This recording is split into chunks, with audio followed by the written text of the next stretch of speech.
السلام علیکم عزیز طلبہ و طالبات، آج ہمارے 10th کلاس کی اسلامیات کا یہ 9واں لیکچر ہے، اور آج ہم جو ہے وہ آیت نمبر 32 سے 34 پڑھیں گے۔ پہلے اس کی تلاوت کر لیتے ہیں، اس کے بعد ہم دیکھتے ہیں۔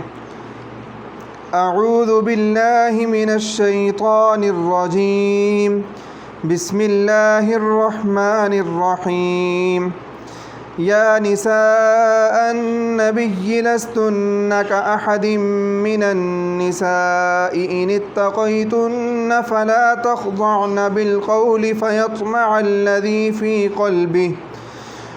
قلبه مرض وقلن قولا معروفا وقرن فی بیوتکن ولا تبرجن تبرج الجاہلیۃ الأولی وأقمن الصلاة وآتین الزکاة وأطعن اللہ ورسولہ انما یرید اللہ لیذہب عنکم الرجس اہل البیت ویطہرکم تطہیرا واذکرن ما یتلی فی بیوتکن من آیات اللہ والحکمہ ان اللہ کان لطیفا خبیرا۔ صدق اللہ العظیم۔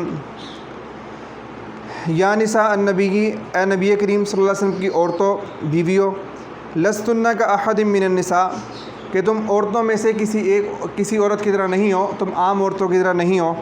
ان اتقیتن فلا تخضعن بالقول، اگر تم پرہیزگاری اختیار کرنا چاہتی ہو، تقوی اختیار کرنا چاہتی ہو، تو فلا تخضعن بالقول، تو تم نرم بات نہ کرو۔ فیطمع الذی فی قلبہ مرض، تاکہ وہ شخص کے جس کے دل کے اندر کوئی بیماری ہے، کوئی مرض ہے، اس کے دل کے اندر کسی قسم کی کوئی امید نہ پیدا ہو جائے۔ وقلن قولا معروفا، اور تم کام کی بات کرو، دستور کے مطابق بات کرو۔ وقرن فی بیوتکن، اور تم اپنے گھروں میں ٹھہری رہو۔ ولا تبرجن تبرج الجاہلیۃ الاولی، اور تم جو ہے اس طرح زیب و زینت اختیار کر کے نہ نکلو جس طرح زمانے جاہلیت کے اندر زیب و زینت اختیار کر کے بن سنور کے سج دھج کے نکلتی تھیں عورتیں۔ تو وَأَقِمْنَا الصَّلَاةَ، اور جو ہے تم نماز قائم کرو۔ وَآتِينَ الزَّكَاةَ، اور زکوٰۃ ادا کرو۔ وَأَطِيعُوا اللَّهَ وَرَسُولَهُ، اور اللہ اور اس کے رسول کی اطاعت کرو۔ انما یرید اللہ، اللہ تعالیٰ چاہتے ہیں تاکہ وہ تم سے گندگی کو دور کر دے، اہل البیت، اے اہل بیت، وَيُطَهِّرَكُمْ تَطْهِيرًا، اور تمہیں بالکل پاک صاف کر دے۔ وَاذْكُرْنَ مَا يُتْلَىٰ فِي بُيُوتِكُنَّ، اور تم اپنے جو ہے وَاذْكُرْنَ مَا يُتْلَىٰ فِي بُيُوتِكُنَّ مِنْ آیَاتِ اللَّهِ، جو تمہارے گھروں کے اندر آیات، اللہ تعالیٰ کی آیات کی تلاوت کی جاتی ہے، اور جو حکمت کی باتیں نبی کریم صلی اللہ علیہ وسلم کی احادیث مبارکہ تمہارے گھر کے اندر پڑھی جاتی ہیں، ان کو تم یاد رکھو۔ ان اللہ کان لطیفا خبیرا، بے شک اللہ تعالیٰ بہت باریک بین باخبر ہے۔ ان آیات کے اندر جو ہے اللہ تعالیٰ نے نبی کریم صلی اللہ علیہ وسلم کی ازواج مطہرات کو، آپ کی جو بیویاں تھیں، ان کو کچھ احکامات بیان فرمائے، اور کچھ احکامات ایسے ہیں کہ جو ساری امت کی خواتین کے لیے ارشاد فرمائے۔ تو پہلی بات فرمائی جو پچھلی آیت کے اندر ہم نے پڑھا تھا کہ جب غزوہ خندق کے موقع پر بہت زیادہ مال نبی کریم صلی اللہ علیہ وسلم کے پاس مال آیا، تو انہوں نے جو ہے نبی کریم صلی اللہ علیہ وسلم کی جو گھر والیاں تھیں، انہوں نے آپ کی خدمت میں حاضر ہو کے عرض کیا کہ رسول اللہ ہمیں بھی کچھ مال عطا فرمائیں، اور جس طرح فلاں فلاں بادشاہوں کی جو ہے وہ مثال دی کہ ان کے گھروں کے اندر مال کی فراوانی ہے، تو ہمارے گھروں کے اندر بھی مال کی فراوانی ہو جائے۔ تو یہ نبی کریم صلی اللہ علیہ وسلم کو یہ بات بہت جو ہے بری لگی، اور اللہ تعالیٰ نے اس میں فوراً آیات نازل فرما دی کہ دو اختیار ہیں، کسی ایک اختیار کو قبول کر، اگر دنیا کی زندگی چاہتی ہو تو دنیا لے کر الگ ہو جاؤ، اگر آخرت کی زندگی چاہتی ہو تو پھر جو ہے صبر کرنا پڑے گا، اللہ کے رسول کے ساتھ رہنا چاہتی ہو تو پھر صبر کر کے رہو۔ تو انہی کے بارے میں اللہ یہ فرمایا کہ تم عام عورتوں کی طرح نہیں ہو۔ اگر کوئی عام عورت، اس کے شوہر کے پاس مال ہو اور چیزیں دنیا کی جو اللہ تعالیٰ نے اس کو فراوانی دی ہو، وہ اگر اپنے شوہر سے مطالبہ کرے کہ مجھے یہ جو ہے میں اپنی زندگی کے اندر جو ہے چیزیں چاہتی ہوں، مجھے مال وغیرہ چاہیے، اور اس کے پاس ہو بھی صحیح، تو اس کا مطالبہ کرنا غلط نہیں ہے۔ لیکن جو نبی کریم صلی اللہ علیہ وسلم کے گھر کی بات تھی وہ الگ تھی، کہ ہم پہلے اس میں جو ہے تفصیل سے بات کر چکے ہیں کہ نبی کریم صلی اللہ علیہ وسلم نے اپنی نبوت جو تھی، یہ فقر و فاقہ جو تھا، یہ اپنے اوپر خود طاری کیا ہوا تھا، اللہ پاک سے خود مانگا ہوا تھا کہ یا اللہ میں فقر و فاقہ چاہتا ہوں، میں مال کی فراوانی، دنیا کی فراوانی نہیں چاہتا۔ تو فرمایا کہ تم اپنے آپ کو عام عورتوں کی طرح نہ سمجھو، اور پھر فرمایا کہ اگر تم تقوی والی زندگی چاہتی ہو تو تم اس میں سے ایک ادب یہ بتایا کہ تم کسی شخص سے، کسی مرد سے جو ہے وہ نرم لہجے میں بات نہ کرو، اور یہ حکم تمام امت کی عورتوں کے لیے ہے کہ نرم لہجے میں جب عورت کو کسی مرد سے بات کرنی پڑے، نامحرم مرد سے، تو اس کے لیے جو اللہ تعالیٰ نے صاف بیان فرما دیا ہے کہ نرم لہجے میں بات نہ کرو، بلکہ بات جو کام کی بات ہو، ضرورت پڑتی ہے بعض اوقات گھر کے اندر خواتین ہوتی ہیں، باہر کوئی مرد آتا ہے، آواز جو ہے کوئی چیز وغیرہ لینی پڑتی ہے، اس سے بات کرنی پڑتی ہے، اور جو ہے اس کے علاوہ باہر اگر کہیں نکل کے کسی مرد سے بات کرنی پڑ جاتی ہے، تو فرمایا کہ بالکل کام کی بات کرو اور سپاٹ لہجے میں، سخت لہجے میں بات کرو۔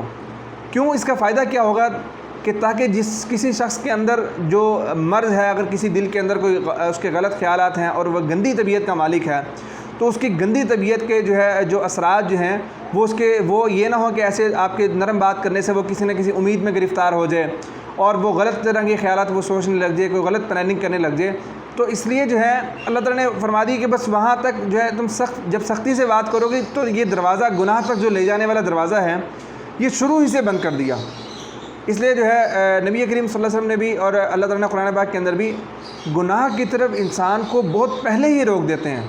ایک حدیث پاک آپ کو جو ہے وہ سناتا ہوں، اس سے آپ کو بات واضح سمجھ میں آئے گی۔ نبی کریم صلی اللہ علیہ وسلم نے ارشاد فرمایا کہ جو شخص اپنے جانوروں کو چراگاہ کے ارد گرد چلاتا ہے تو اس کے جانور ضرور اس کے اندر واقع ہو جاتے ہیں، اس کے اندر داخل ہو جاتے ہیں۔ کیا مطلب؟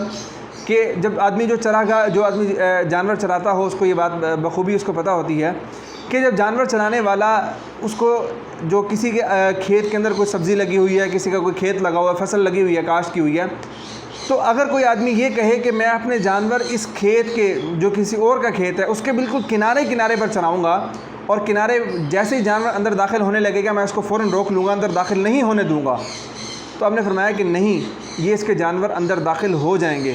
اس لیے بہتر یہ ہے کہ کسی کے مطلب فصل سے یا کسی جو ہے کھیت سے، حرام والی جگہ سے، ظاہر بات ہے کسی اور کا مال حرام ہے، اس سے بہت پیچھے رہ کر اپنے جانوروں کو چرایا جائے۔ یہ اپنی مثال دی گناہوں سے بچنے کی۔ اگر کوئی آدمی یہ کہتا ہے کہ میں گناہ کے اندر بالکل قریب پہنچ جاؤں گا لیکن میں گناہ کے اندر شامل نہیں ہوں گا، تو آپ نے فرمایا کہ نہیں، جب یہ قریب پہنچ جائے گا تو یہ اس کو پتہ نہیں لگے گا، اس کا پاؤں پھسل جائے گا اور یہ اندر داخل ہو جائے گا۔ اس لیے بہتر ہے کہ اپنے آپ کو بہت پہلے ہی روک لیا جائے۔ تو یہ فرمایا کہ اگر مرد سے بات کرنی پڑے تو بات نرم لہجے میں مت کرو، اور وقلنا قولا معروفا، اور بات جو ہے وہ بالکل جو کام کی بات ہے وہی کرو۔ اور دوسرا کہ وقرنا فی بیوتکن، اور اپنے گھروں میں ٹھہری رہو، کہ عورت کا اصل عزت اور اصل اس کا مقام جو ہے وہ یہی ہے کہ وہ گھر کے اندر رہے، اور یہ اللہ تعالیٰ نے اس کا مقام لگایا، اس کی عزت اور اس کی عافیت اور اس کے اندر اس کا وقار اسی کے اندر ہے کہ وہ گھر کے اندر رہے۔ اور اگر اس کو باہر نکلنا پڑتا ہے، بعض اوقات ایسی مجبوری ہوتی ہے کہ کوئی گھر کے اندر کوئی کمانے والا نہیں ہوتا، کہ خاوند فوت ہو گیا، کچھ ہو گیا، عورت کو مجبوراً جو ہے وہاں سے بھی کمانا پڑتا ہے، کمانے کے لیے نکلنا پڑتا ہے۔ اگر ایسا ہو بھی صحیح تو فرمایا کہ ولا تبرجن تبرج الجاہلیت الاولیٰ، تو زمانہ جاہلیت کے اندر جس طرح عورتیں بن سنور کر باہر نکلتی تھیں اس طرح تم بن سنور کر اور سج دھج کر باہر نہ نکلو۔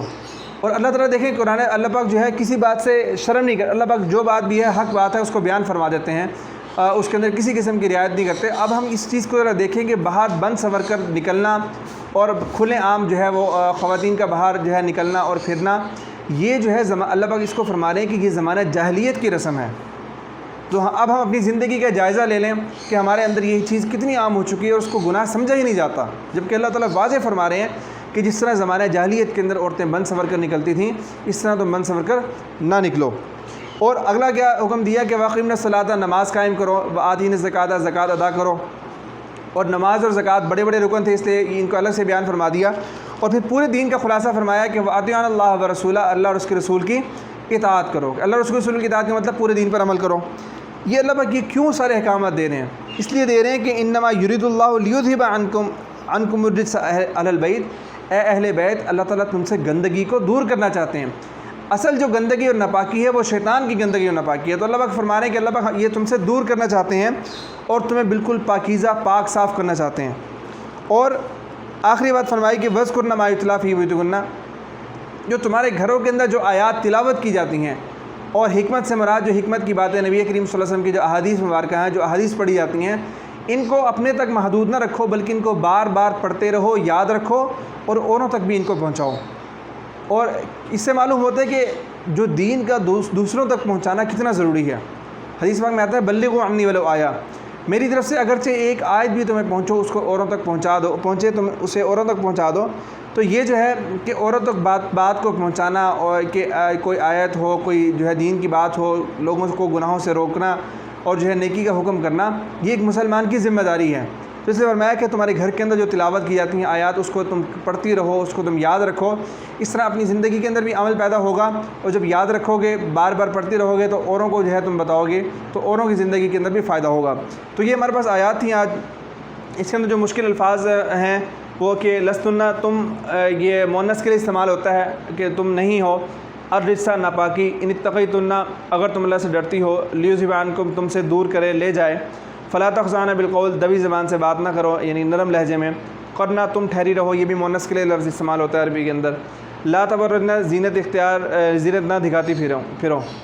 اور سوالات، ان آیات میں اللہ تعالیٰ نے رسول اللہ صلی اللہ علیہ وسلم کی ازواج مطہرات کو کن احکام و آداب کی تلقین فرمائی؟